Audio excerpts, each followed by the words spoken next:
Estimados amigos, muy bienvenidos al programa de este jueves del portal del Villegas. Vamos a iniciarlo haciendo una breve reflexión, no sé si filosófica o religiosa, y es que todos, personas, naciones, grupos, organizaciones, movimientos, cultos, tenemos derecho y tenemos la posibilidad de la redención.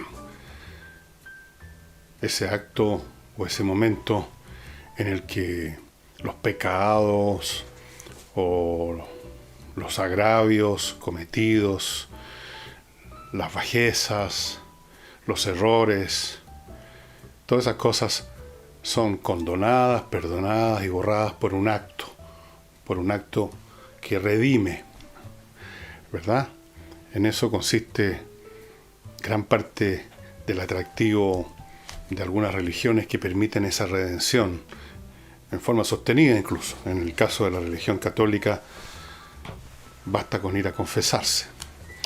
Pero las organizaciones políticas también tienen una posibilidad de redención, o si ustedes quieren verlo en términos más pedestres, tienen una posibilidad de revivir, de resurgir, de hacerse una vez más importante, de tener en las manos el control de una decisión. Y esto quizás en algún grado, mayor o menor, lo que está ocurriendo con la democracia cristiana.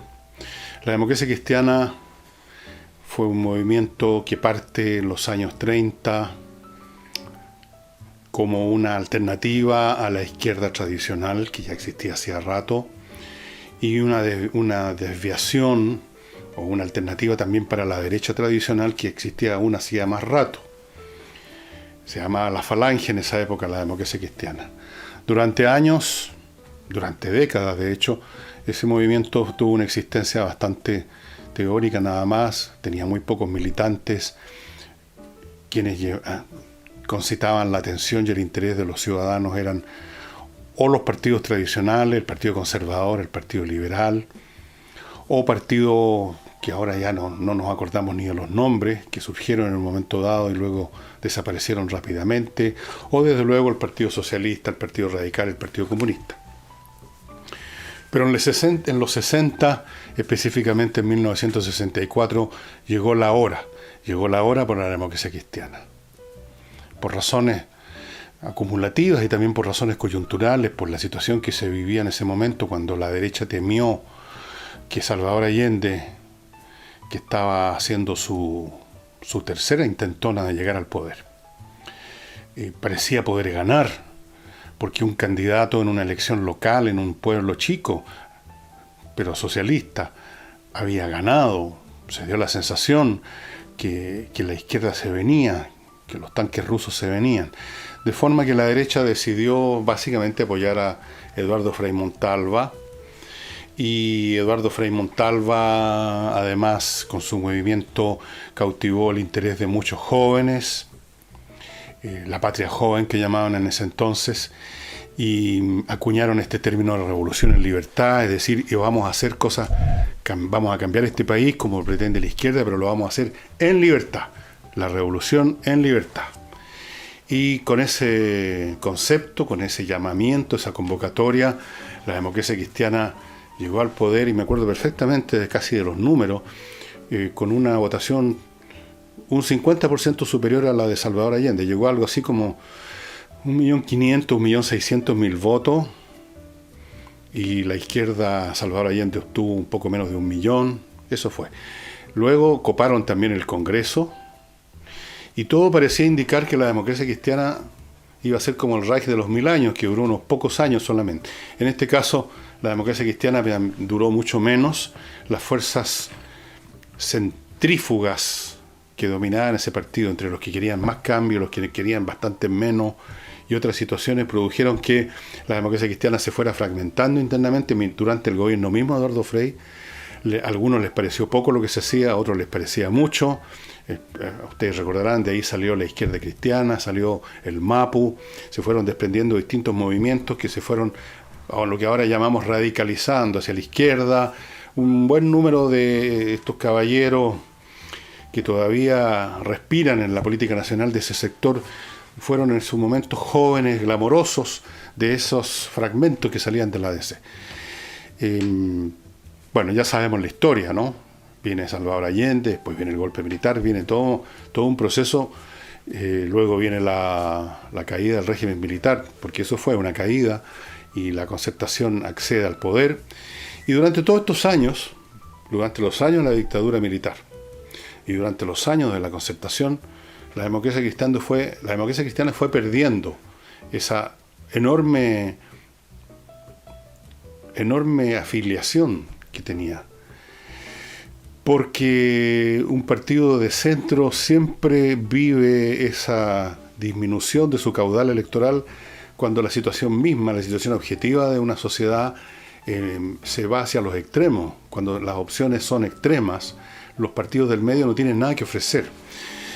Y durante muchos años la democracia cristiana fue decayendo, cada vez sacaba menos votos durante las elecciones del periodo, digamos, después en la Concertación, me refiero, claro, fue sacando menos votos, fue perdiendo su caudal electoral, fue perdiendo relevancia. Y durante el último gobierno de la izquierda, el de la nueva mayoría, ese decaimiento de la democracia cristiana llegó a su nadir, ya llegó a su extremo, no podía llegar más bajo. Sus propios socios de coalición la miraban con desdén, hablaban del arroz que acompaña el plato. Se había convertido ya de hecho en un vagón de cola y se le hacía ver que eso era, que no tenía derecho a tener pruritos de disidencia o tener otras ideas porque estaba ahí casi de favor, que muchos de sus parlamentarios, de sus alcaldes o de sus concejales elegidos en los distintos sufragios habían sido resultado de, por así decirlo, de la caridad de los otros que le habían dejado los huecos. Esos fueron los momentos más bajos de la democracia cristiana, no cabe duda. Pero ahora, sin que haya reinventado una nueva teoría social, una nueva agenda, una nueva convocatoria, pero por el solo hecho de las circunstancias políticas, ocurre que la democracia cristiana se ve a sí misma como el fiel, o algo parecido al fiel de la balanza, porque en realidad no hay mucho equilibrio entre la oposición y el gobierno. La oposición tiene las mayorías, pero esas mayorías no son suficientes a veces. A veces se requieren mayorías mayores. La democracia cristiana tiene en un grado importante cierto control, y ha descubierto que lo puede usar. Y lo puede usar y quiere usarlo por dos motivos. Primero, porque ha redescubierto su vocación como movimiento, partido, ideología distinta a la izquierda, a la cual acompañó a regañadientes y que fue mirada con desdén, con desprecio. Ha redescubierto que no tiene por qué andar de la mano con el Partido Comunista, que no tiene por qué andar de la mano con una religión secular, una religión sin Dios como el comunismo, que todavía sigue creyendo en el viejo pascuero y sigue manteniendo sus tesis sobre todo, incluso las cosas más absurdas, como apoyar aún al régimen venezolano. Están también molestos por lo que vivieron durante el gobierno de la señora Bachelet. Y al mismo tiempo descubren, con algún alborozo, me imagino, interno, que tienen este control relativo. Y todos estos factores y otros más que no recuerdo en este momento, que no tengo tiempo para exponerlo, los llevan a que se sientan, una vez más, no ya como carro de cola, como elemento pasivo, sino como elemento activo capaz de tomar decisiones por su cuenta. Y lo hemos visto a lo largo de estos 2 años de gobierno de Piñera, que es en la democracia cristiana, donde cuando han emergido voces distintas al cacareo convencional de los demás partidos de la oposición, se han atrevido en distintas ocasiones a votar distinto, apoyando las posturas del gobierno, pero no de una forma pasiva, sino que incluyendo los puntos que a ellos les parecen importantes, como debe hacer, por supuesto, un parlamentario. Y todo eso se ha hecho muy manifiesto ahora en la postura que ha reflejado una exposición que hizo, no sé en qué circunstancia, el señor Paolo Lorenzini, demócrata cristiano, que dijo muchas cosas. Voy a nombrar algunas de las que dijo y las voy a ir comentando de acuerdo a su grado que yo le veo de importancia. dijo, no al principio, sino que al final, pero yo lo voy a decir al principio, que la oposición tenía que bajar un poquito su prepotencia. Prepotencia que, como ustedes saben, es una actitud muy desagradable que puede tener dos orígenes que son contradictorios. Se puede ser prepotente porque efectivamente se tiene potencia, pero se la manifiesta, se la anuncia antes de ponerla en práctica. Y yo me acuerdo de una anécdota que es una manifestación, una ilustración de esa clase de prepotencia que tiene fundamento. Cuando yo era adolescente, mi madre trabajaba de contadora en un hotel donde solían ir los jugadores argentinos, los equipos argentinos, brasileños también, que participaban en esas copas de verano tan interesantes que muchos de ustedes quizás vieron, el pentagonal, el octogonal, esos torneos que se celebraban con equipos europeos, argentinos, brasileros, chilenos, siempre estaba la Chile, el Colo-Colo, eran unos, dicho sea de paso, unos verdaderos festivales de buen fútbol. Y a mí me tocaba ver a los jugadores argentinos porque iba a este hotel donde trabajaba mi madre y a veces los veía, los escuchaba y no era raro verlos cuando partían, tipo 4 o 5 de la tarde al estadio, decir vamos a reventarlos, vamos a matar a todos, que es un acto de prepotencia. Pero después llegaban y efectivamente reventaban, no a todos, pero a muchos, porque eran efectivamente buenos. Esa es la prepotencia del bueno. El que dice, como esa frase del famoso español, que dijo, tengo talento y lo luzco. Y luego tenemos la prepotencia del que sustituye la impotencia por el anuncio de tener potencia. El que publicita poderes o capacidades que no tiene para amedrentar, según pretende, al adversario que se le va a poner al frente en un rato más. No sé a cuál de las dos, o acaso a las dos en distintos niveles, se refería Lorenzini cuando le pidió al resto de la oposición que bajaran la prepotencia. Y dijo además, se abran a conversar los mínimos comunes que son necesarios en la labor parlamentaria y que le dan la razón de ser al Congreso como un lugar donde las partes, por muy distintas que sean sus posturas, buscan no ganar una especie de pulseo, sino que llegar a lo mejor para el país conforme a los argumentos que dan las distintas partes. Eso en un mundo ideal, claro. Insistió Pablo Lorenzini en que nosotros mantenemos, la democracia cristiana, la posición de quien busca diálogos allí donde se pueda.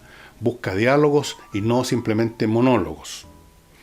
Luego dijo una frase un poco intrigante, enigmática. Dijo, sin democracia cristiana hay oposición, pero no hay ganancia. Y luego, quizás como explicando lo que quiso decir, dijo, nos necesitan, el resto de la oposición, claro, nos necesitan para volver al gobierno, llegar a los municipios, etc. Lo cual da un poco de escalofrío porque señala que Lorenzini ve claramente que la oposición no está pensando ni ahora ni nunca quizás en lo que le conviene al país, sino que en qué es lo que le conviene, qué es lo que tiene que hacer, qué es lo que tiene que votar o tiene que rechazar para volver al poder. Y para eso necesitan a la democracia cristiana, en las votaciones, porque con las votaciones es que le van poniendo piedritas en el camino al gobierno, y poniéndole piedritas al gobierno lo ponen en dificultades, ojalá lo lleven al fracaso completo, al estancamiento absoluto, como dijo otro señor por ahí, que también curiosamente es demócrata cristiano, pero hay tantas versiones y tantas variantes de demócrata cristiana, a veces parece que están en una postura y a veces son varias en realidad. Es una frase que resulta para el ciudadano común y corriente, que esperaría que los congresales discutan qué es lo que es mejor para el país y den sus razones, resulta aterradora, resulta molesta, resulta desagradable. Es más, resulta pestosa. O sea, que están ahí buscando la unidad, esa unidad que la oposición está todo el tiempo clamando, esa unidad a la que están permanentemente llamando, esa unidad en función de la cual critican a quienes no votan con los demás en patota, la unidad que les da posibilidades de precisamente ir entorpeciendo al gobierno, la unidad que les permitiría presentarse como un solo bloque en las próximas elecciones y ganar puestos ya sea en los municipios o eventualmente en el gobierno. Todo un tema de poder de la manera más desnuda y descarada posible.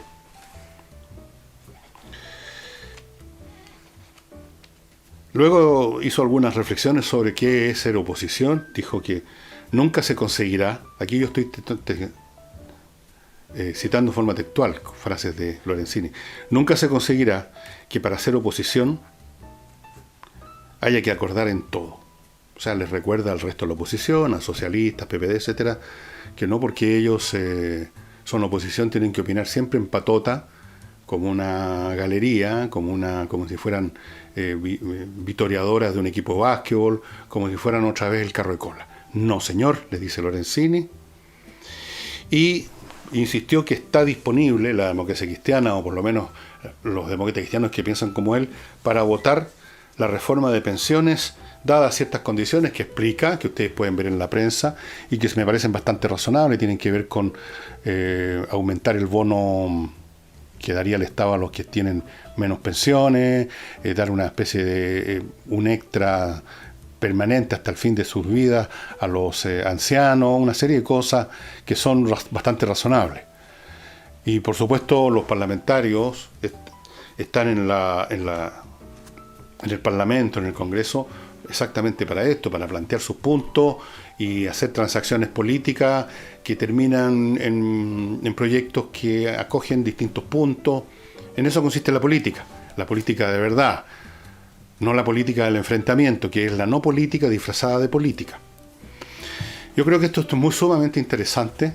No es primera vez, como hemos visto en el pasado, en un pasado reciente, que la democracia cristiana, o por lo menos parte de la democracia cristiana, porque en la democracia cristiana, digo parte de la democracia cristiana porque en la democracia cristiana, por su constitución ideológica, histórica, las fuerzas centrífugas están siempre presentes. No fue solo un tema del gobierno de Salvador Allende con la izquierda cristiana y el MAPO. Está siempre presente grupitos, camarillas, individuos que se salen del partido, que no, que sí, que no. Pero me parece a mí que Lorenzini está representando lo que podríamos llamar no sé si la mayoría, pero por lo menos el pensamiento y la actitud y la postura de una parte importante de la democracia cristiana que está en el Congreso.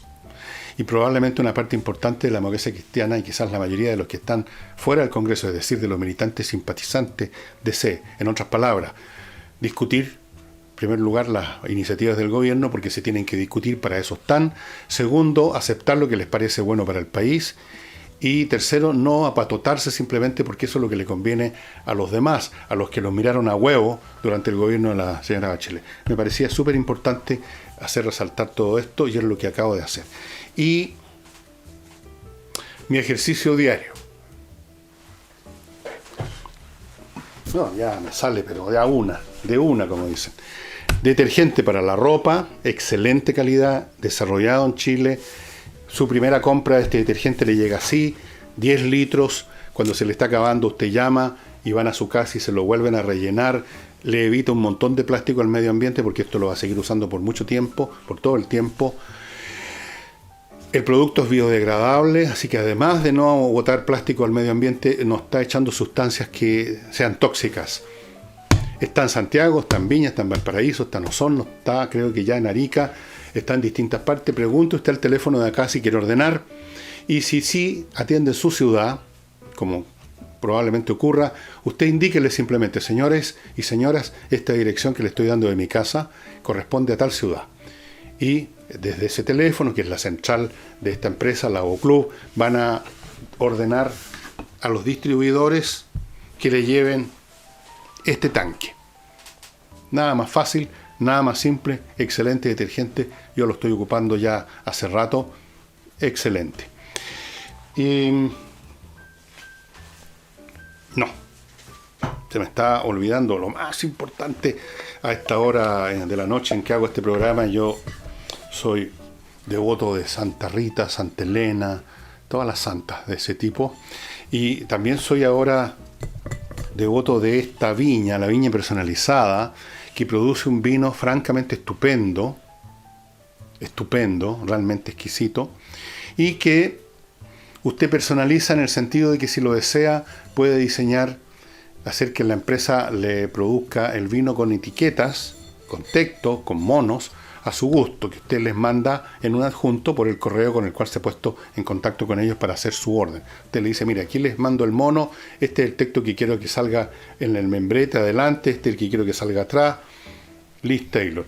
No todas las botellas vienen así, la estoy mostrando esta siempre, porque es la última que me queda, además me las tomé. Perdón, señor, confieso que he bebido. Es un excelente vino, este puzzle, no lo voy a sacar, ya no lo voy a intentar siquiera. El vino es muy rico. Yo les sugiero que lo prueben, que ordenen. Para hacer regalos es descueve, porque usted pone el nombre de la persona que le quiere regalar, le inventa, suponga que quieran regalar una botella a mí, le ponen San Fernando, 5 estrellas, le ponen un texto. Si usted maneja una empresa y quiere hacer una comida para sus clientes, la misma cosa. Cada persona se puede llevar de regalo una botella con su nombre. Eso es más entretenido que regalarles cualquier otra lecera de las que se suelen regalar en estos eventos.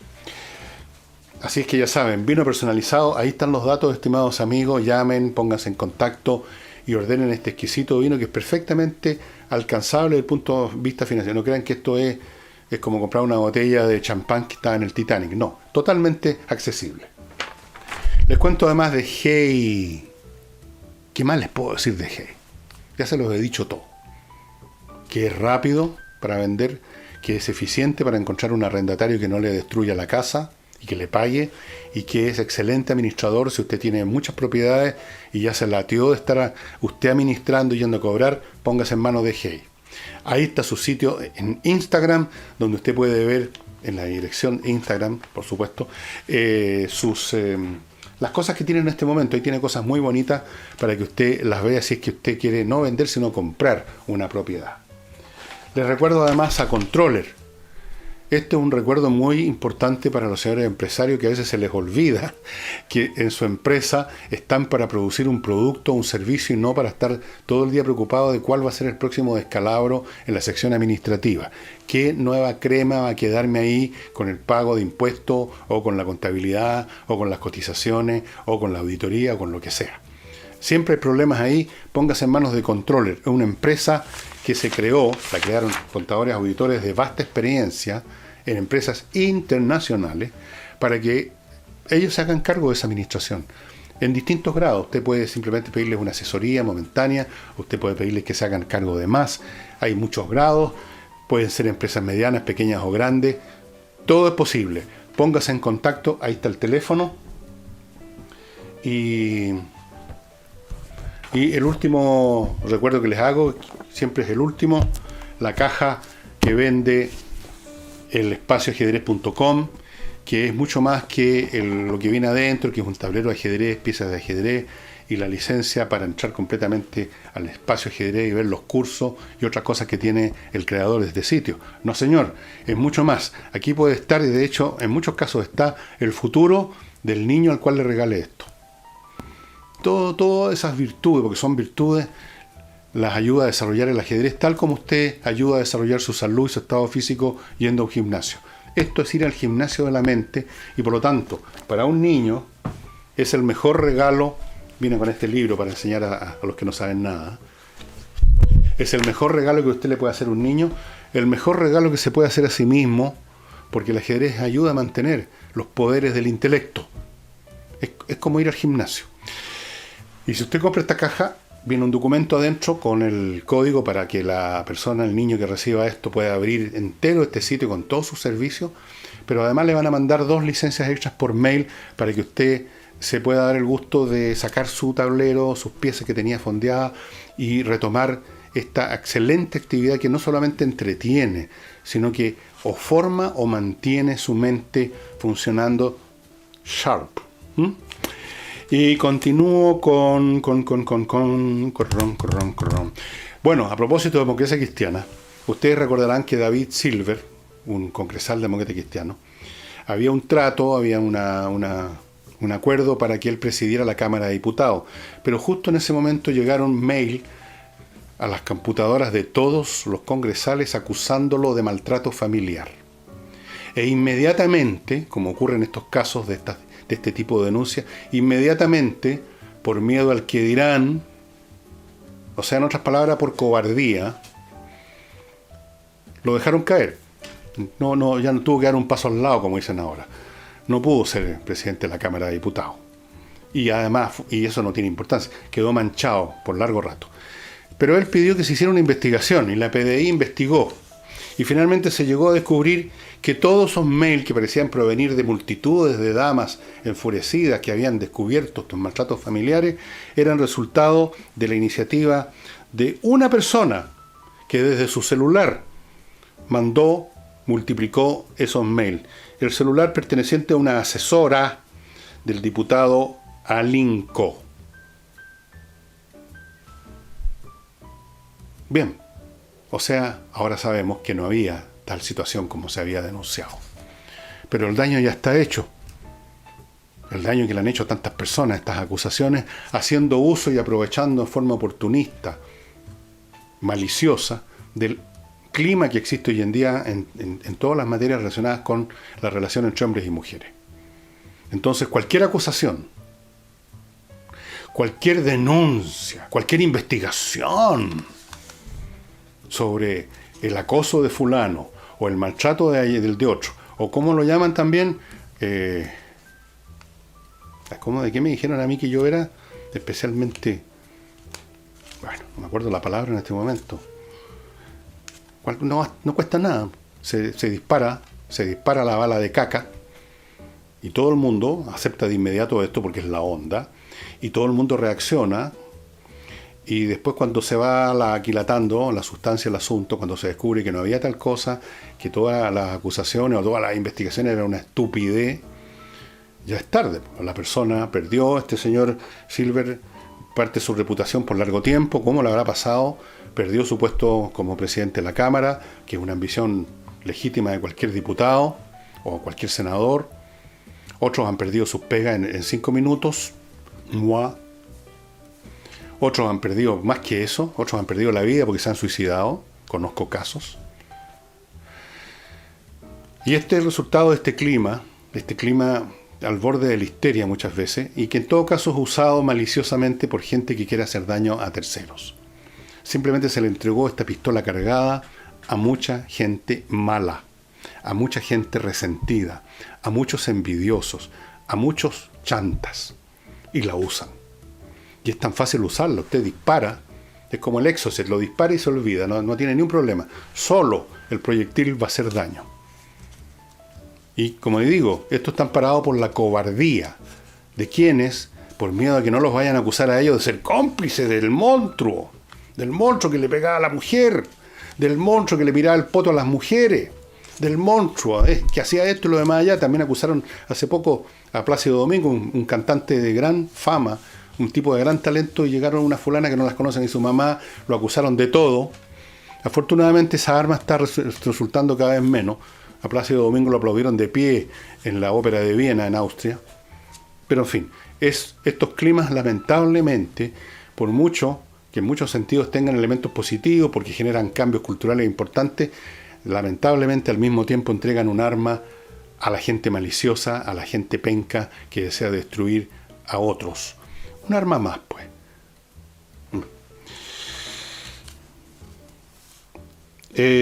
Dos cosas más antes de que pongamos fin al programa.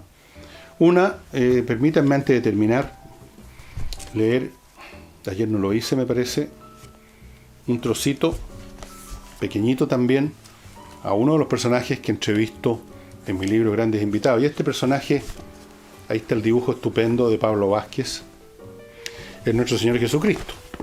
Y digo nuestro Señor Jesucristo porque yo soy bautizado, comulgué, soy cristiano. Un cristiano ateo, pero cristiano.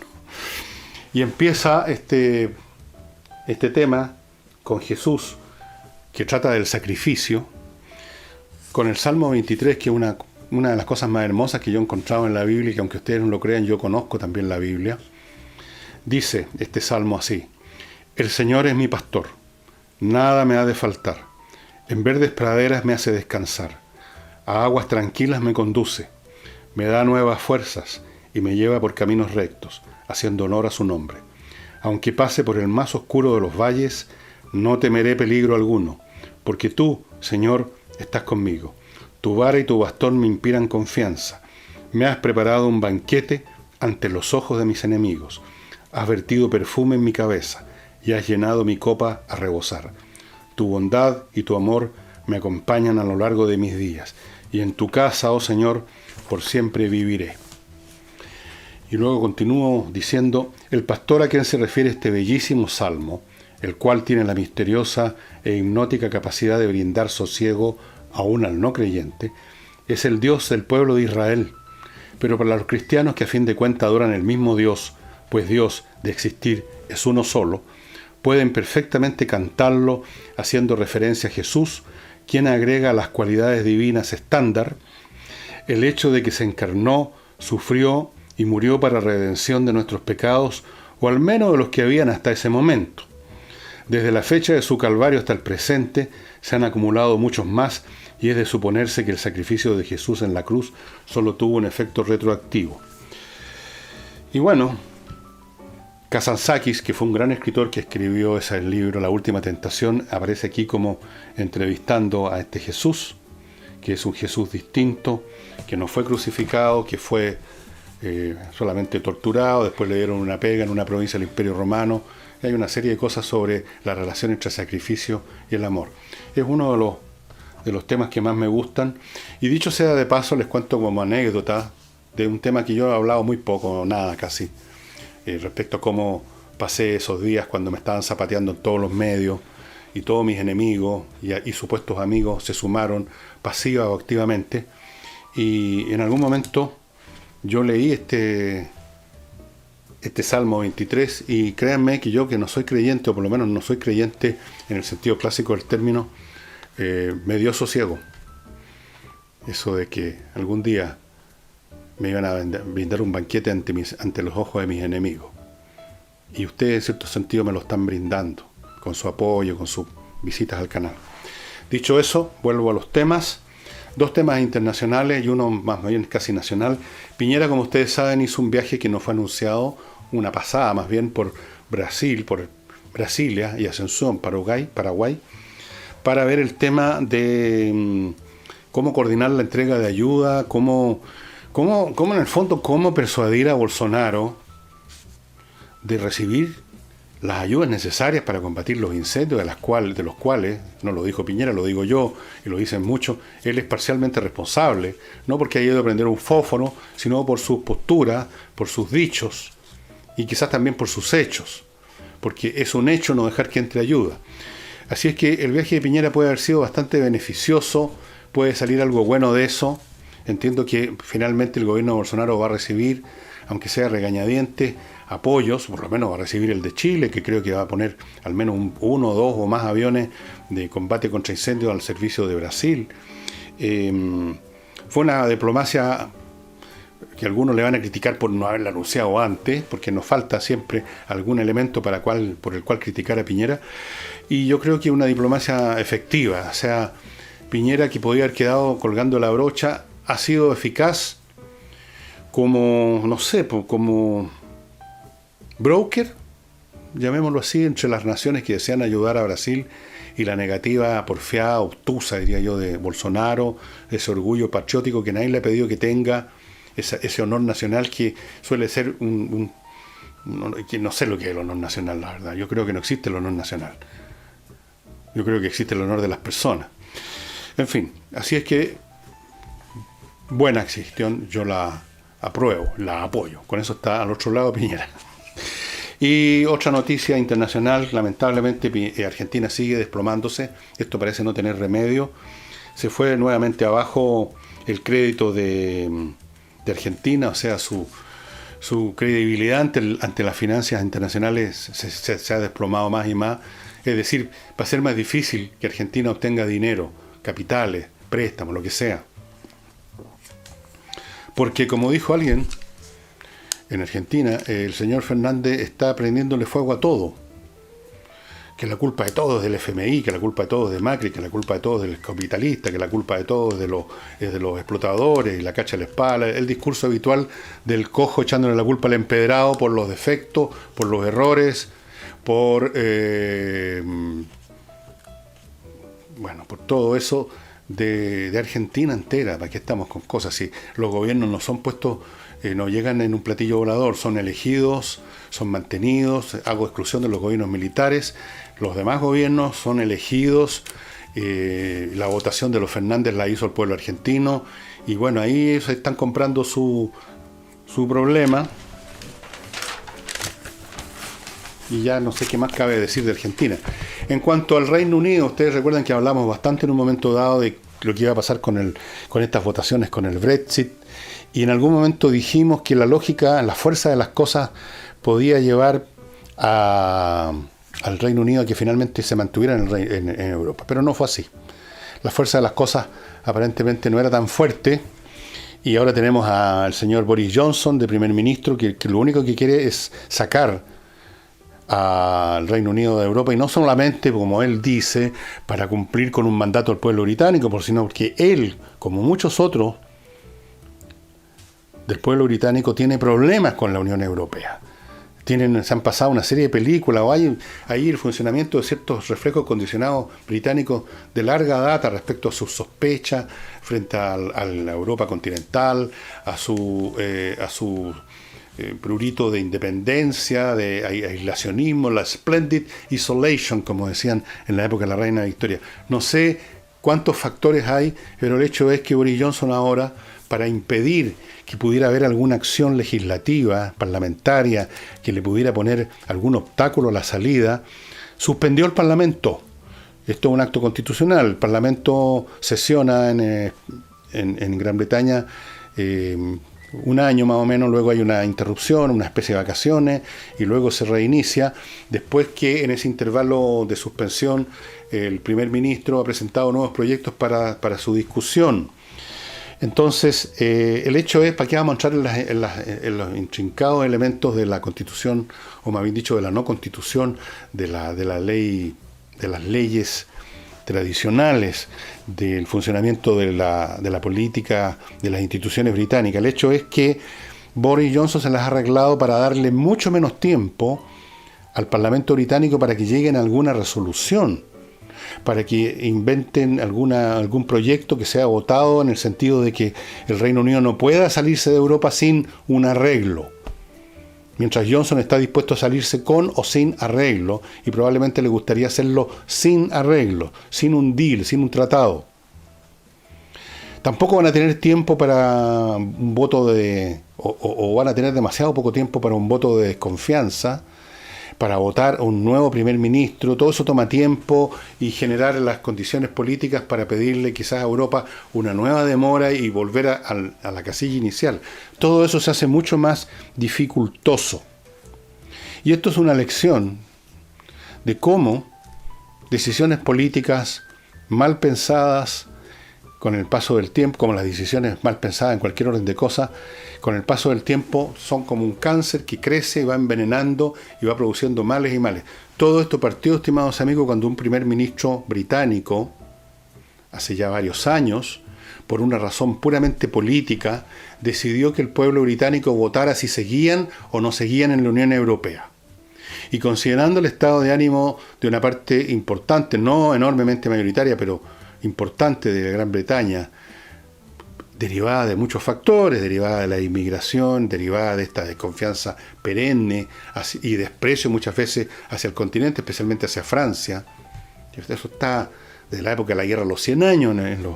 El hecho es que votaron, como ustedes saben, por el Brexit, por salirse. Y eso es lo que se ha ido envenenando.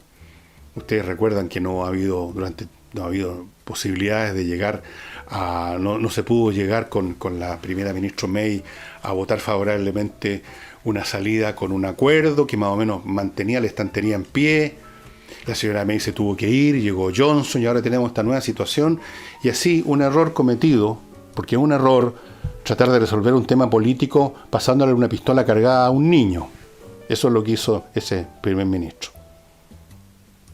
No se hace eso, pues, porque los pueblos, como los niños, se dejan llevar por sus emociones. Se dejan llevar, como ocurrió en Argentina, por la molestia, por los precios y las situaciones que generan los intentos de reparar la economía argentina de Macri. Le entregaron una pistola cargada a un niño y el niño se la disparó en la boca. Y entonces, ¿qué va a ocurrir? Que el Reino Unido no solamente va a sufrir enormes daños económicos, sino que probablemente el Reino Unido se sembraron ahora las semillas, unas semillas muy potentes, para que no a mucho andar se produzca una secesión de Gran Bretaña, quizás de Escocia o de Irlanda. Porque sencillamente a Irlanda no le interesa, no votó favorablemente salirse de Europa, tampoco Escocia. Esa es la situación en Gran Bretaña. Cuidado con meter las patas cuando uno elige a alguien, cuidado con meter las patas cuando uno vota algo, cuidado con las decisiones hechas así bajo el imperio de eso que parece tan importante y tan fundamental, pero que es tan superficial en el fondo, y que son las emociones, que cambian de un día para otro, a veces de un minuto al siguiente. Hay que tener mucho cuidado. Yo creo que Inglaterra va a una situación muy desastrosa. Y curiosamente, aquellos que han querido salirse de Europa para reforzar su independencia, van a encontrarse con la situación de que, como para mantenerse un poco activos económicamente, van a firmar un tratado de libre comercio con Estados Unidos, y Estados Unidos está pidiendo las más potentes concesiones. Resulta que van a salirse de la sartén para caer al fuego. Van a dejar de estar, entre comillas, sujetos o subordinados, como ellos lo veían, al Parlamento Europeo, para estar sujetos y subordinados a Estados Unidos, convertirse en un carro de cola de Estados Unidos. Ese va a ser el irónico final de esta lucha por la independencia de estos europeos continentales, del gobierno mundial, y todas esas fantasmagorías que se han pasado tantos británicos. Y eso sería todo, estimados amigos. Creo que me pasé un poquito el tiempo, pero en fin, así es la cosa. Muchas gracias a todos por sus mails. Hay veces en que estoy un poco más lento para responderlo porque tenemos problemas siempre en internet. Ya ven ustedes que ayer salimos un poco más tarde porque teníamos problemas con el internet. Antes que termine la semana espero hacer otro sobre la Revolución Francesa. Voy a darles una especie de pequeña muestra del cursillo que pienso, no cursillo, no sé cómo llamarlo, que pienso dar más adelante en exclusiva para la gente de Patreon. Muchas gracias y hasta el viernes.